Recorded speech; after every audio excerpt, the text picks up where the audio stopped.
오늘 제5계명에 대해서 함께 또 살펴보겠습니다. 자, 지난 시간까지 우리는 1계명부터 4계명에 대해서 살펴봤습니다.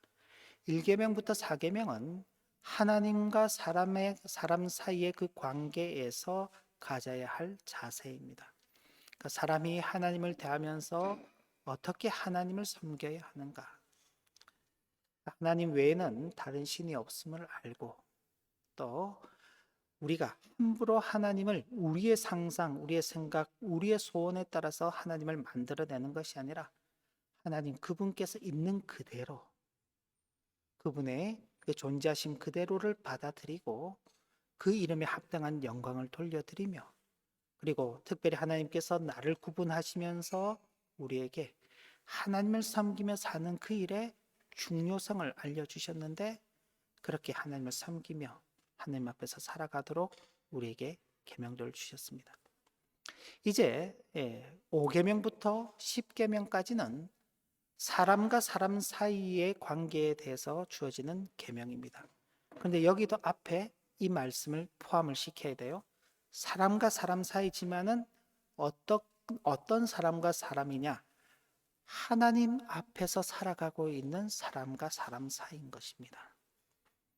그러니까 저와 여러분들이 목사와 성도로 만나게 되고 여러분들께서도 성도와 성도로 만나게 되고 한 가정에서 부부로 만나게 되고 부모와 자녀로 만나게 되고 직장에서는 동료로 만나게 되고 학교에서는 친구로 만나게 됩니다. 그런데 그렇게 우리들만의 관계가 아니라 하나님 앞에서 부부 관계도 하나님 앞에서 부모와 자녀 관계도 하나님 앞에서 직장 동료의 관계도 하나님 앞에서 학교 친구와의 관계도 하나님 앞에서 목사와 성도의 관계도 하나님 앞에서 성도와 성도의 관계를 그렇게 이어가야 하는 것입니다. 바로 그런 하나님 앞에서 사람과 사람 사이의 관계를 어떻게 할 것인가라는 그 말씀을 주시면서 첫 번째 주신 계명이 내 부모를 공경하라는 것입니다. 근데 이게 대단히 자연스러운 것입니다. 처음 사람이 창조함을 받았을 때에는 하나님과 사람과의 관계밖에 없었습니다. 아담이 하나님의 창조함을 받고, 그죠? 그때는 하나님과 아담이라는 하나님과 사람의 관계밖에 없었어요. 그런데 아담과 하와가 자녀를 낳게 되면서 새로운 관계가 만들어지는 것입니다. 그 새로운 첫 번째 관계가 바로 부모와 자녀의 관계인 것입니다. 그래서 모든 인간관계에 있어서 가장 첫째는 부모와 자녀의 관계입니다. 우리도 마찬가지죠. 우리가 이 세상에 태어나서 가장 첫 번째 만나는 사람이 누군가요? 자신의 부모인 것입니다. 부모. 이 부모와의 관계로부터 시작하여서 모든 인간관계들이 파생되어져 나가는 것입니다. 그래서 내 부모를 공경하라는 이 계명은 어떻게 보면은 부모와 자녀의 그 관계 속에서 주어지는 계명으로 제한되는 것이 아니라 모든 인간관계를 대표하고 있다고 그렇게 보시면 되겠습니다. 그래서 이제 교환을 우리들이 함께 살펴보시면서 말씀을 살펴가게 될 것인데 이 계명을 잘 이해하기 위해서는 부모라는 말과 공경이라는 말에 담긴 의미를 잘 이해할 필요가 있습니다. 앞서 말씀드린 대로 내 부모를 공경하라. 말 그대로 부모와 자녀의 관계에 대한 명령입니다. 그러나 이것은 우리의 부모뿐만이 아니라 다른 사람들까지도 공경해야 한다는 그 내용을 우리에게 말씀해 주고 있는 것입니다. 하나님께서는 우리 위에 우리 부모님만 두신 게 아니라 우리보다 사람들을 다 우리 위에 두셨습니다.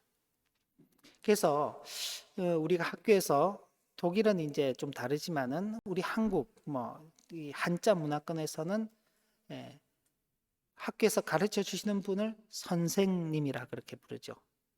근데 그 선생님은 먼저 태어난 사람이라는 의미입니다.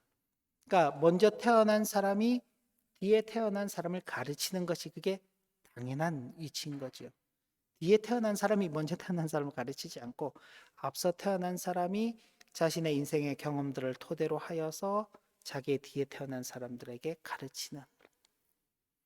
예, 하나님께서 자연적 질서 속에서 우리에게 윗사람들이 있게 하신 것입니다. 그러므로 1차적으로는 부모와 자녀 관계에 대해서 언급되는 계명이지만은 2차적으로는 다른 사람들과의 권위 관계에 대해서도 언급하는 계명입니다. 그래서 이 계명은 부모와 자녀의 관계뿐만이 아니라 가정에 국한되는 것뿐만이 아니라 정치 그리고 경제, 교회 직분들에 대해서도 해당되는 것이므로 이 부모라는 그 말에는 모든 권위의 관계에 대한 의미가 담겨져 있습니다.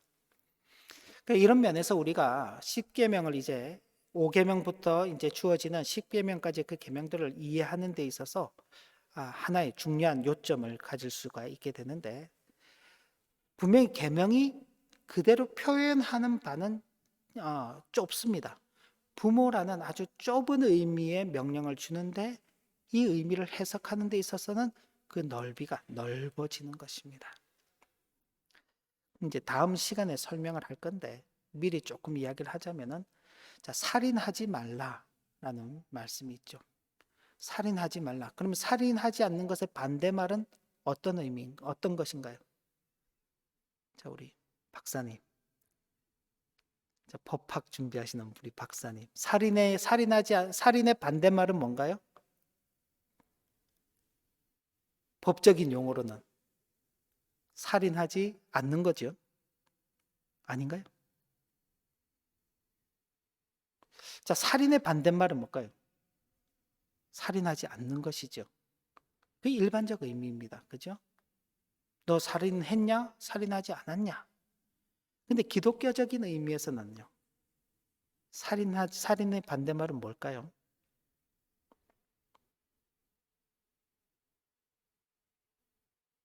사랑하는 것입니다. 사랑하는 것. 우리는 살인하지 않았습니다. 라고 말하죠. 그러면은 나는 6계명을 지켰다. 이렇게 이해하기 쉬운데, 마음으로 미워한 자는 이미 살인한 자다. 주님께서는 그렇게 말씀하셨어요. 그 말은 사랑하지 않는 것은 곧 살인하는 것이다. 전혀 이해가 달라지는 것이죠. 마찬가지입니다. 우리는 부모라는 아주 좁은 의미로만 이해하게 되는데 이 말씀을 해석하는 데 있어서는 그 범위가 넓어지는 것입니다. 모든 인간관계, 정부, 그리고 경제관계는 고용인과 고용주, 그죠? 그리고 학교에서는 선생님과 학생, 교회에서는 말씀을 가르치는 목사, 교회를 치리하는 장로와 성도들과의 관계까지 확대되는 것입니다. 또 하나 우리가 이제 아까 앞서서 부모라는 의미가 굉장히 넓다는 것을 이해해야 하고 공경이라는 의미를 좀 이해할 필요가 있다 그랬는데, 이제 공경 그러면은 우리는 내 부모를 공경하라 그러면은 부모에게 순종해라, 부모 말 잘 들어라, 이렇게 이제 이해하기 쉬워요. 근데 이 계명은 우선적으로 순종하라고 명령하지 않고 공경하라고 명령하고 있습니다. 자, 순종하는 것과 공경하는 것 비슷한 것 같기도 하지만 또 다른 것입니다. 가령 예를 들어서 우리 부모가 우리에게 하나님의 계명에 반대되는 것들을 명령할 때에는요, 순종해야 되나요? 하지 않아야 되나요?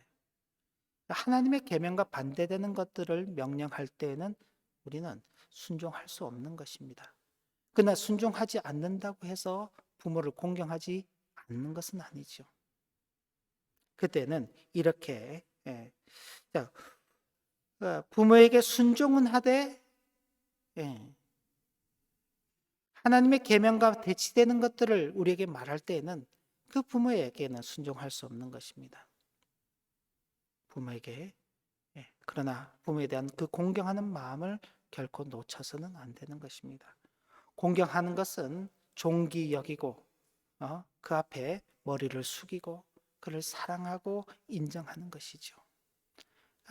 하나님의 계명과 맞지 않을 때, 어떤 경우에는 순종 없이만 없이도 부모를 공경해야 하는 경우가 있습니다. 또 반대로는 이런 경우도 있을 수 있죠. 우리가 순종하는 그 자세는 가지고 있지만 마음으로 공경하지 않는 경우도 있을 수 있습니다. 부모가 어떤 일을 시키는데 이제 하기는 해요. 근데 마음으로는 하기 싫은 것들을 억지로 하게 되는 것이죠. 그럴 때는 참된 공경이 되지 못하는 것입니다. 자, 이걸 조금 더 이제 확대해서 좀 생각을 해보면 이제 인간과 인간 사이에 만나는 모든 관계들, 특별히 윗사람과 아랫사람과의 관계에서 보는데, 자, 자녀들 중에 부모를 선택한 사람은 아무도 없습니다. 나는 이런 부모를 선택해야지. 태어나 보니까 내 부모님이 이런 부모님이었으면 좀 더 좋겠다 하는 그런 생각은 해보지만은 태어나기 전에 어떻게 선택권이 있었나요? 없습니다. 그냥 태어나 보니까 그 부모님이 내 부모님으로 주어져 있는 것입니다. 그러니까 자녀들이 부모를 선택하지 않았고 하나님께서 그 자녀들에게 부모를 주신 것입니다. 이 부모는 좋은 부모일 수도 있고 그렇지 않은 부모일 수도 있고 또 예수님을 믿는 부모님일 수도 있고 그렇지 않은 부모님일 수도 있습니다. 그럼 좋은 부모님이면은 부모님을 공경하고 좋지 않은 부모님이면은 부모님을 공경하지 않아야 되느냐? 예수를 믿는 부모님이면 공경을 하고 그렇지 않으면 공경하지 않아도 되느냐? 인간적인 생각에서는 부모님이 좋지 않은 분이니까 내가 부모님을 어떻게 공경해요? 라고 말할 수 있죠. 부모님이 내게 예수를 믿지 못하게끔 나를 핍박하니 어떻게 그 부모님을 공경합니까? 라고 말할 수 있습니다. 그건 우리가 그렇게 변명할 수 있지만은 하나님의 이 명령은 좋은 부모냐 나쁜 부모냐 예수를 믿는 부모냐 그렇지 않는 부모냐에 따라서 바뀌지 않습니다. 하나님의 명령은 그대로 우리에게 주어져 있는 것입니다. 앞에 어떤 부모냐는 수식어가 붙어 있지 않습니다. 그냥 우리에게 부모를 공경하라라고 말씀하고 있는 것입니다. 부모가 자녀에게 좋지 않은 것을 요구할 때 자녀들은 순종할 수 없습니다. 그렇지만 이런 경우에도 자녀들은 부모에게 순종해야 합니다. 다만 하나님께 순종해야 되기 때문에 부모님의 그 명령을 순종할 수 없습니다라며 겸손하게 말할 수 있어야 하는 것입니다. 부모가 경제적인 능력이 있을 때만 부모를 공경하는 것이 아닙니다. 부모가 경제적인 능력이 없을 때에도 부모를 공경해야 하는 것입니다. 많은 경우에 어릴 때는 부모님이 주시는 그 돈으로 생활을 하게 되죠. 그런데 어느 순간이 되면은 부모님의 수입이 적어지고 혹은 부모님의 수입이 없어지면서 자신의 수입이 더 많아지게 됩니다. 그럴 때라도 자녀가 부모에게 어떤 용돈을 드리거나 부모에게 어떤 도움을 드릴 때에도 늘 죄송스러운 마음으로 또 늘 감사하는 마음으로 부모님에게 그 돈을 드리거나 도움을 드려야 하는 것입니다. 그런데 마치 자신이 큰 선심이라도 쓰는 것처럼 여기 돈 있습니다. 가서 뭐 쓰고 싶은 거 쓰세요. 마치 이렇게 선심을 쓰듯이 그렇게 하는 것은 올바른 태도가 아닌 것입니다. 건강의 문제도 마찬가지입니다. 우리가 어렸을 때 아빠보다 더 힘이 센 사람은 없지요. 그죠? 근데 어느 순간 보면은 아버지의 힘이 굉장히 약해져 있어서 자신보다 힘이 덜한 것입니다. 그렇게 되면은 부모가 한없이 약해 보이고 부모가 보잘것없이 보일 수 있습니다. 엄마의 경우도 마찬가지입니다. 무엇든지 엄마에게 말하면은 다 해결될 것 같은데 어느 순간부터 엄마에게 말해도 해결이 되지 않는 것입니다. 그런데 그럴 때 그 약해진 부모를 함부로 업신여길 수 있는 것입니다. 그래서는 안 되는 것입니다. 부모가 건강할 때에도 건강하지 못할 때에도 그렇습니다. 배움의 시간이 길어질수록 이제 부모의 세대들은 과거에 배웠던 내용들일 수 있고 그리고 더 계속적인 지식을 축적하지 못하기 때문에 굉장히 지식적으로 도태될 수 있습니다. 젊은 세대들은 계속 새로운 것들을 배우기 때문에 계속 더 발전을 하게 되죠. 그럴 때 자신이 조금 더 안다고 해서 부모를 함부로 무시해서는 안 되는 것입니다. 근데 우리가 은연중에 그럴 수 있어요. 그죠? 예를 들면 이제 지금 저희 세대가 이제 느끼는 그 부분들이죠. 저희 부모님 세대는 뭐 스마트폰이나 이런 이제 전자기기류를 잘 다루지 못하는데 저희 세대는 그걸 또 다루니까 그걸 잘 다루지 못하는 부분에 있어서 가끔은 그런 부분에 있어서 부모님의 어떤 그런 실수나 그런 것들을 우리가 함부로 또 무시하게 되는 경우도 있습니다. 저만 하더라도 뭐 그렇게 나이가 많지는 않지만은 그래도 또 지금 저희 자녀들 세대에서 이렇게 또 만지는 것과 제가 하는 건 또 차이가 있어요. 못 쫓아가요. 때로 참 소외감도 느끼기도 하고 좀 상실감을 느끼기도 할 때가 많습니다. 그럴 때 자녀들이 그 부모의 마음을 이해하고 그 부모가 어떤 소외감을 느끼지 않도록 도와주는 그런 부분들도 있는 것입니다. 능력 부분도 마찬가지인 것입니다. 이 모든 부분들에게도 다 동일하게 적용할 수 있어야 되는 것입니다. 그런데 이건 우리 부모의 관계뿐만이 아니라 우리 윗사람들에게도 마찬가지로 적용할 수 있습니다. 이 윗사람이라고 했을 때는 남편과 아내의 관계도 포함이 되는 것입니다. 특별히 하나님께서는 각 가정에 남편을 그 머리로 두시고 아내를 그 머리와 함께 있는 지체로 두셨습니다. 하나님께서 그렇게 가정의 질서를 세워 가시는데 마찬가지입니다. 남편이 참 젊어서 열심히 이 돈을 직장 생활을 하거나 사업을 하거나 해서 생계를 유지할 때는 남편이 참 남편의 역할을 다 하는 것처럼 보이지만 이제 은퇴를 하거나 그렇게 되면은 이 남편이 이제 예전 같지 않을 수 있죠. 그럴지라도 그 남편에 대한 존경과 사랑을 아끼지 않아야 하는 것입니다. 정부와 국민의 관계도 마찬가지입니다. 정부가 우리의 마음에 들 수도 있고 우리의 마음에 들지 않을 수도 있습니다. 지금 지도자가 내 마음에 드는 지도자일 수도 있고 그렇지 않을 수도 있습니다. 그런 여하 때문에 그들에 대한 존경, 그들에 대한 공경을 우리가 포기하게 된다면 이 나라의 질서는 제대로 서게 되지 않는 것입니다. 왜냐하면 어떤 지도자라도 국민의 100%가 다 좋아할 수 없는 것입니다.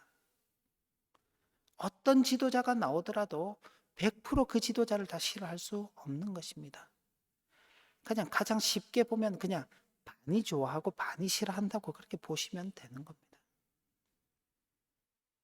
그런 속에서 내가 지지하는 그런 지도자가 있다고 해서 그 말은 듣고 내가 지지하지 않는 그런 지도자라고 해서 그를 무시하게 된다면 나라의 질서가 늘 이제 왔다 갔다 하게 되는 것입니다. 하나님께서는 당신의 지혜와 섭리를 따라서 우리에게 이런 지도자도 주시고 저런 지도자도 주시는 것입니다. 그러면서 우리에게 요구하시는 것은 그들을 공경하라라고 말씀하는 것입니다. 왜 저런 지도자가 있느냐라고 따질 것이 아니라 1차적으로 우리는 그들을 공경해야 하고 우리가 해야 할 책임과 역할들을 감당해 가야 하는 것입니다. 이건 고용주와 고용인 그 사이에도 마찬가지인 것입니다. 우리가 살아가고 있는 경제 사회 속에서 내가 고용인이 될 수도 있고 내가 고용주가 될 수도 있고 고용인이 될 수도 있는 것입니다. 어떤 관계 속에서 만나더라도 그 모든 관계는 하나님께서 세우셨습니다. 비록 내게 일을 시키는 사람이 힘든 일을 시키고 내가 기대하는 것 이상으로 보상을 주지 않는다 할지라도 하나님과의 관계 속에서 그 사람과 우리의 관계가 맺어져 있다는 것을 생각하고 그 속에서 우리의 역할은 그를 존중히 여기는 것입니다. 그 다음은 하나님께서 하시는 것이죠. 그 다음은. 그러다 어느 세월에 내가 고용이 되어서 일을 하는 그런 처지에 있었지만은 흐르는 세월 속에 내가 새로운 사업을 펼치면서 고용주가 될 수 있는 것입니다. 그때는요. 내가 고용주로서 고용인들에 대해서는 내가 이전에 받았던 것과는 전혀 다른 더 좋은 조건들을 제시할 수 있는 그런 사람이 되어 가야 하는 것이죠. 그게 공경하는 마음 속에서 나타나는 자세인 것입니다. 교회 가운데서도 마찬가지입니다. 교회 장로와 성도들 관계 사이에서도 마찬가지입니다. 교회 장로는 목사로서 장로가 있고 또 교회를 치리하는 장로가 있습니다. 우리 개혁교회는 이 두 가지 장로의 직분이 있는데, 하나는 말씀을 가르치는 장로, 말씀을 가르치며 치리를 같이 병행하는 장로, 그걸 특별히 목사라고 지칭을 하고, 성도들을 치리하는 그 일과 관계에서는 일반적으로 장로라고 그렇게 말을 합니다. 교회 가운데 세우신 지도자입니다. 그 지도자들이 좋을 수 있습니다. 또 그렇지 못할 수도 있죠. 목사가 설교를 잘할 수도 있고 설교를 못할 수도 있습니다. 설교를 잘하고 좋은 목회자면 존경을 하고 그렇지 않으면 존경을 하지 않는다. 하나님께서는 그런 것을 기뻐하지 않는 것입니다. 제가 여기 교환에 보면 이렇게 기록을 해놨습니다.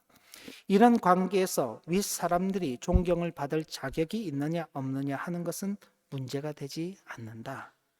어떤 사람이든지 그들은 하나님의 섭리로 그 지위에 있게 된 것이며, 그런 관계 그 자체가 우리로 하여금 그들을 공경하라는 하나님의 뜻을 증거하기 때문이다. 그러니까 이미 그 관계가 그렇게 존재하는 것 자체가 하나님께서 우리에게 그런 관계 속에서 그들을 존경하라고 두신 것이다. 이건 제 이야기가 아니라 우리 앞서간 신앙의 선배들이 이 10계명의 제5계명을 해석하면서 이런 공통된 내용들을 고백하고 있는 것입니다. 거기 제가 조금 말을 덧붙였을 뿐입니다.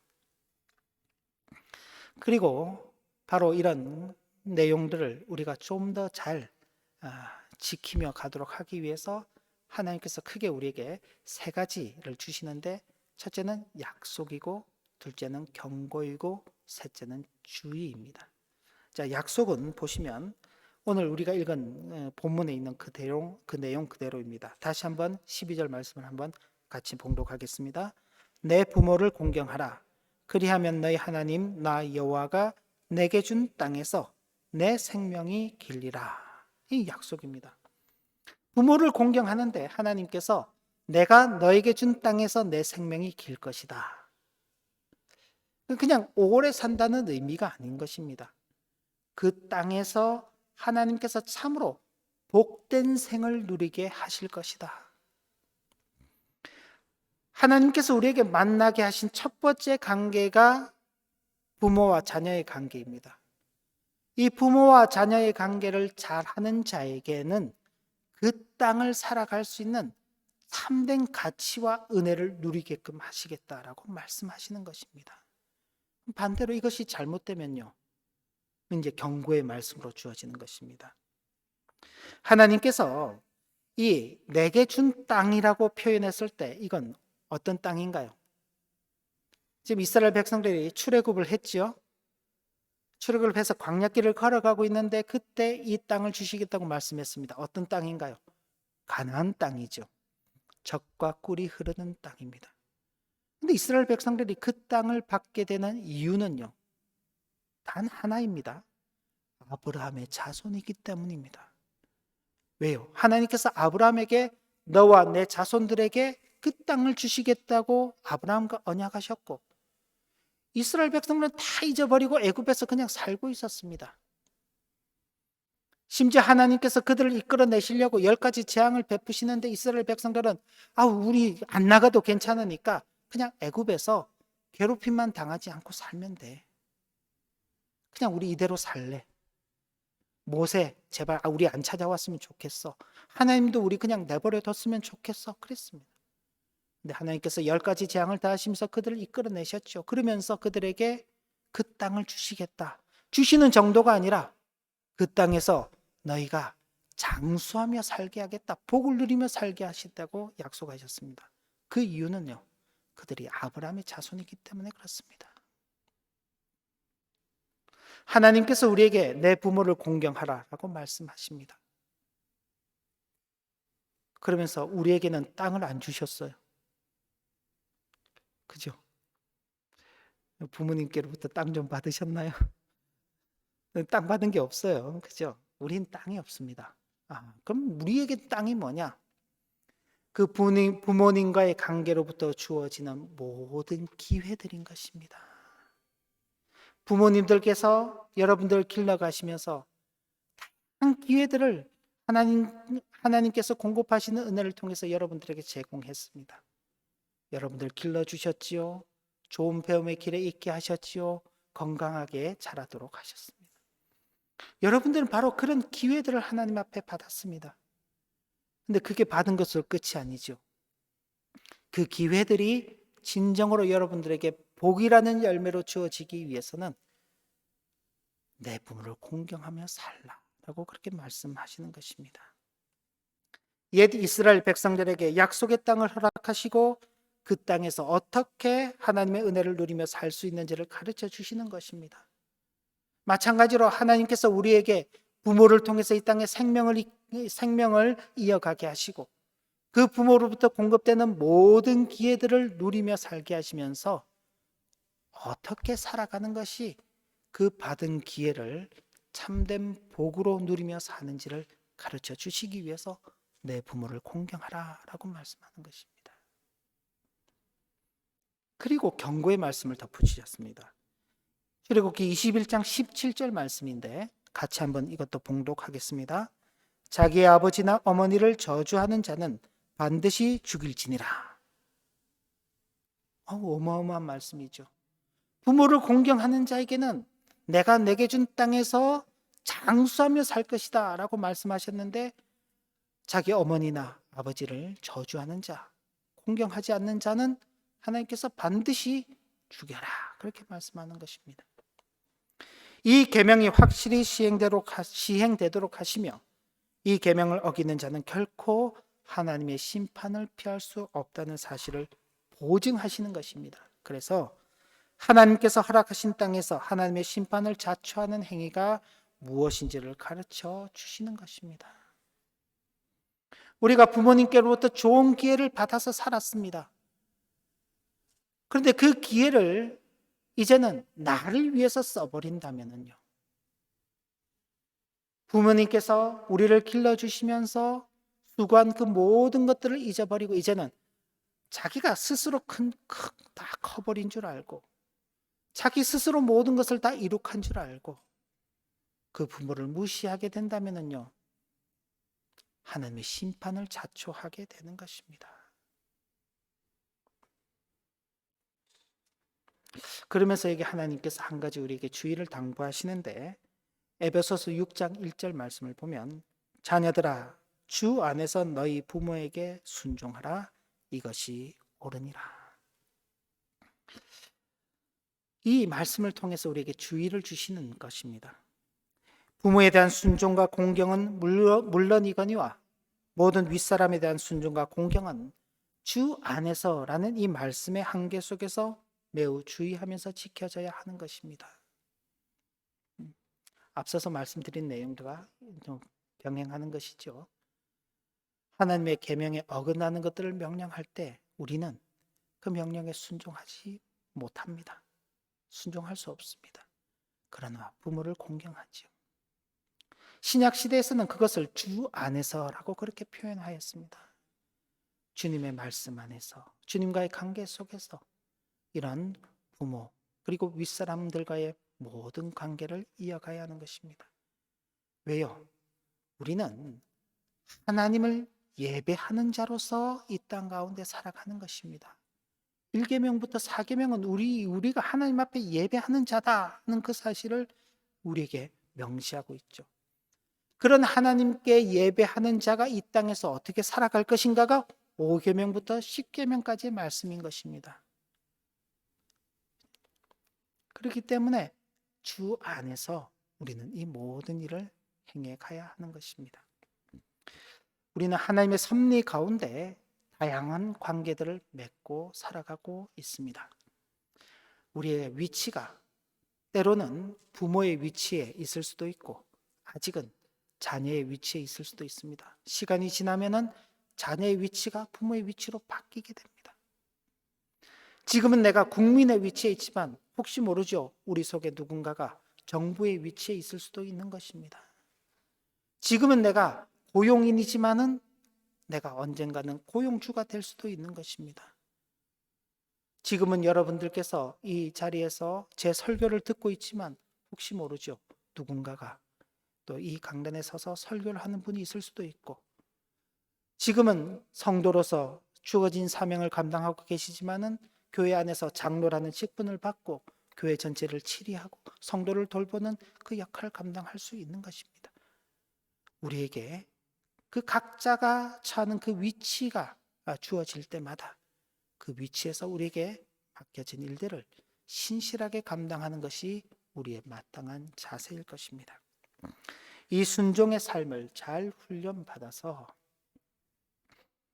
그냥 사람들끼리 서로 좋은 관계로 끝나는 것이 아니라 바로 하나님을 섬기는 자리로 나가야 하는 것입니다.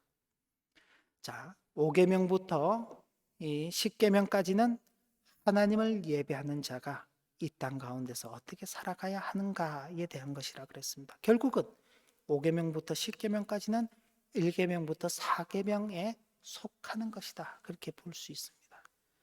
이 모든 내용들을 통해서 하나님을 잘 섬기는 자리로 나가시는 우리 모두가 되시길 진심으로 기원합니다. 기도 올립니다. 하나님 아버지, 오늘도 주신 교훈의 말씀을 마음에 새기고 하나님의 섭리 아래에 만나게 되는 다양한 관계 속에서 우리에게 요구되는 이 계명을 신실하게 행하며 살아가게 하여 주시고, 이 일을 통해서 하나님을 신실하게 섬기는 그 자리로 나아가는 큰 은혜를 허락하여 주옵소서. 예수님 이름으로 기도 올리옵나이다. 아멘.